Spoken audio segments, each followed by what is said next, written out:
Oke, Assalamualaikum warahmatullahi wabarakatuh, teman-teman akuntansi manajemen 2018 dan Pak Agung yang kami hormati. Perkenalkan, kami dari kelompok 6.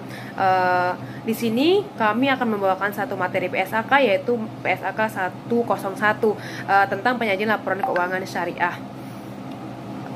Nah, kami dari kelompok 6 yang terdiri dari 6 anggota. Yang pertama ada Astria, Muhammad Said Agil, ada Arin Mizatul, ada Tiara Puspa, ada Dwi Priliasari, dan Nur Aini Wahyuningsi. Oke, langsung aja kita masuk ke materi.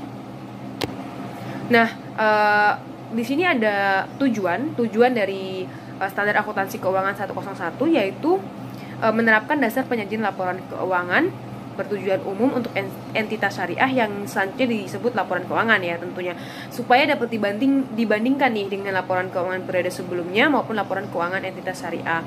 Nah, untuk ruang lingkupnya sendiri, entitas syariah yang dimaksud dalam pernyataan ini adalah entitas yang melaksanakan transaksi syariah sebagai kegiatan usaha berdasarkan prinsip syariah yang dinyatakan dalam anggaran dasarnya.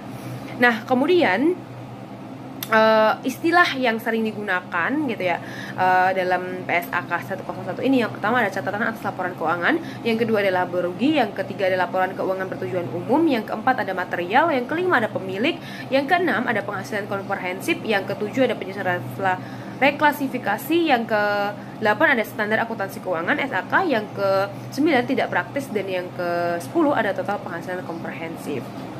Nah, meskipun pernyataan ini menggunakan istilah penghasilan komprehensif, laba rugi, dan total penghasilan komprehensif, entitas syariah dapat menggunakan istilah lain untuk menjelaskan jumlah tersebut sepanjang maksudnya itu jelas gitu ya. Nah, kalau untuk laporan keuangan itu sendiri, tujuan dari laporan keuangan adalah untuk penyajian terstruktur dari posisi keuangan dan kinerja keuangan suatu entitas syariah. Oke, selanjutnya akan dijelaskan oleh rekan saya, Said. Terima kasih. Oke, selanjutnya ada komponen laporan keuangan antara lain, yaitu pertama, laporan posisi keuangan pada akhir periode. Yang kedua, laporan laba rugi dan penghasilan komprehensif lain selama periode. Yang ketiga, laporan perubahan ekuitas selama periode. Yang keempat, laporan arus kas selama periode. Yang kelima, laporan sumber dan penyaluran dana zakat selama periode. Yang keenam, laporan sumber dan penggunaan dana kebijakan selama periode. Yang ketujuh, catatan atas laporan keuangan. Yang kedelapan ada laporan posisi keuangan pada awal periode. Selanjutnya ada tanggung jawab atas laporan keuangan. Manajemen bertanggung jawab atas penyusunan dan penyajian laporan keuangan entitas syariah. Karakteristik umumnya, penyajian secara wajar dan kepatuhan terhadap SHK. Pertama, laporan keuangan menyajikan secara wajar posisi keuangan, kinerja keuangan, dan arus kas entitas syariah. Yang kedua, entitas syariah yang laporan keuangannya telah patuh terhadap SHK membuat pernyataan secara eksplisit dan tanpa terkecuali tentang kepatuhan terhadap SHK dalam catatan atas laporan keuangan. Selanjutnya ada kelangsungan usaha. Pertama, dalam menyusun laporan keuangan, manajemen membuat penilaian tentang kemampuan entitas syariah untuk mempertahankan kelangsungan usaha. Yang kedua, dalam penilaian apakah dasar asumsi kelangsungan usaha adalah tepat, manajemen memperhitungkan seluruh informasi yang tersedia mengenai masa depan, paling sedikit namun tidak terbatas pada 12 bulan dari akhir periode pelaporan.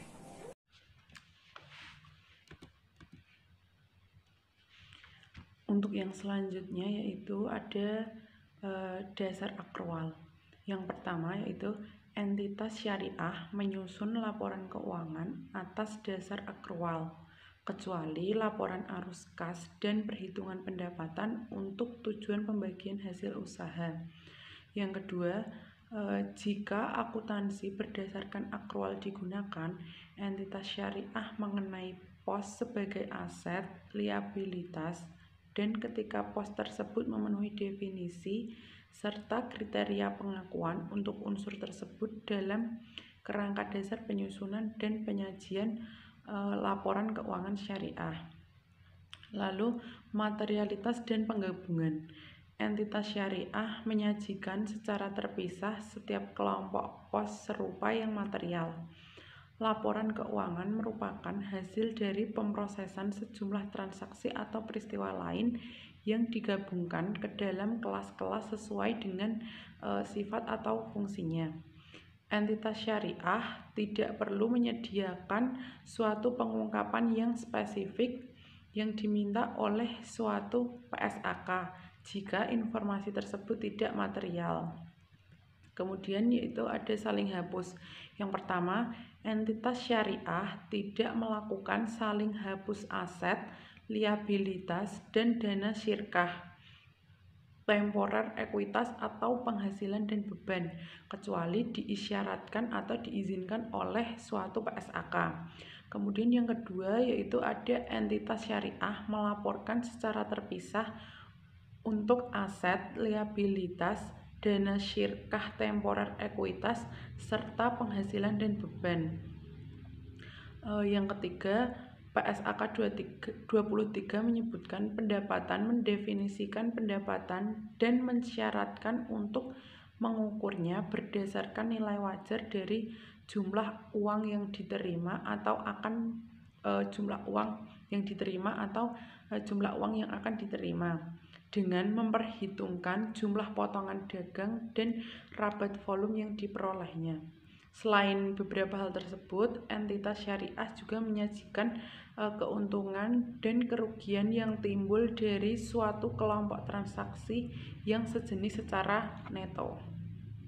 Di sini saya Tiara Puspa akan melanjutkan pemaparan tentang frekuensi pelaporan. Yang pertama, entitas syariah menyajikan laporan keuangan lengkap setidaknya secara tahunan.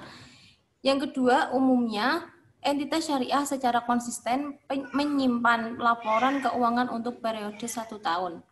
Selanjutnya, informasi komparatif. Yang A, informasi komparatif minimum. B. Informasi komparatif tambahan. C. Perubahan dalam kebijakan akuntansi, penyajian kembali, retrospeksi, dan reklasifikasi. Selanjutnya, konsisten penyajian. Penyajian dan klasifikasi pos dalam laporan keuangan antar periode dilakukan secara konsisten. Sebagai contoh, suatu akuisisi atau pelepasan yang signifikan, kajian ulang atas penyajian laporan keuangan mungkin akan menghasilkan kesimpulan bahwa laporan keuangan perlu disajikan secara berbeda. Struktur terinci yang A, pendahuluan, B, identifikasi laporan keuangan, C, laporan posisi keuangan. Sekian dari saya, selanjutnya akan dilanjutkan oleh rekan saya. Perkenalkan, nama saya Dwi Briliasari, NIM 7211418184. Di sini saya akan melanjutkan materi dari teman saya mengenai perbedaan aset lancar dan tidak lancar serta liabilitas jangka pendek dan jangka panjang. Yang pertama ada aset lancar dan tidak lancar. Yang kedua ada liabilitas jangka pendek, yaitu ada laporan laba rugi dan penghasilan komprehensif lainnya. Kemudian ada laporan perubahan ekuitas. Lalu ada laporan arus kas. Selanjutnya yaitu ada laporan sumber dan penyaluran zakat. Yang terakhir ada laporan sumber dan penggunaan dana kebijakan. Yang ketiga ada struktur. Yang keempat ada pengungkapan kebijakan akuntansi. Yang kelima ada sumber ketidakpastian estimasi. Yang keenam ada modal. Dan yang ketujuh ada pengungkapan lain. Kemudian ada tanggal efektif, yaitu yang pertama entitas syariah menerapkan pernyataan ini untuk periode tahun buku yang dimulai atau setelah tanggal 1 Januari 2017. Yang kedua ada revisi lampiran B atas pertanyaan ini berlaku efektif untuk periode tahun buku yang dimulai pada tahun setelah 1 Januari 2017. Yang ketiga lampiran C atas pernyataan ini berlaku efektif untuk periode tahun buku yang dimulai pada atau setelah 1 Januari 2012. Kemudian yang terakhir ada lampiran D atas pernyataan ini berlaku efektif untuk periode tahun buku yang dimulai pada atau setelah 1 Januari 2012. Kemudian ada tanggal efektif. Penyajian ini menggantikan PSAK 101 tahun 2014, yaitu mengenai penyajian laporan keuangan syariah. Tanggal efektifnya yaitu lampiran ini adalah bagian tidak terpisah dari PSAK 101. Kemudian ada lampiran laporan keuangan bank syariah. yaitu yang pertama ada komponen laporan keuangan, yang kedua ada laporan posisi keuangan, yang ketiga ada laporan laba rugi dan penghasilan komprehensif lain, yang keempat ada laporan perubahan ekuitas, yang kelima ada laporan arus kas, yang keenam ada laporan rekonsiliasi pendapatan dan bagi hasil, yang ketujuh ada laporan sumber dan penggunaan dana kebajikan, yang ke-8 adalah catatan atas laporan keuangan. Saya Nur Aini Wahyuningsi akan melanjutkan presentasi dari teman saya, yaitu lampiran B, laporan keuangan entitas asuransi syariah. Nah, yang A yaitu komponen laporan keuangan, B laporan posisi keuangan, laporan surplus, defisit, dan tabaru. Yang C yaitu laporan laba rugi dan penghasilan komprehensif lain. Nah, yang D yaitu laporan perubahan ekuitas. Yang E yaitu laporan arus kas. F yaitu laporan sumber dan penyaluran dan zakat, dana zakat. Yang G yaitu laporan sumber dan penggunaan dana kebijakan. Yang H yaitu catatan atas laporan keuangan. Nah, selanjutnya yaitu lampiran C, yaitu laporan keuangan amil, yaitu ada perlakuan akuntansi amil. Yang B komponen laporan keuangan, C laporan posisi keuangan, yang D laporan perubahan dana, E laporan perubahan aset kelolaan, F laporan arus kas, G catatan atas laporan keuangan. Nah, selanjutnya yaitu lampiran D, laporan keuangan entitas wakaf, yaitu yang pertama ada kebijakan akuntansi, yang kedua komponen laporan keuangan, yang ketiga laporan posisi keuangan, yang keempat yaitu laporan rincian aset wakaf, yang kelima yaitu laporan aktivitas, yang keenam laporan arus kas, dan yang ketujuh yaitu catatan atas laporan keuangan. Terima kasih.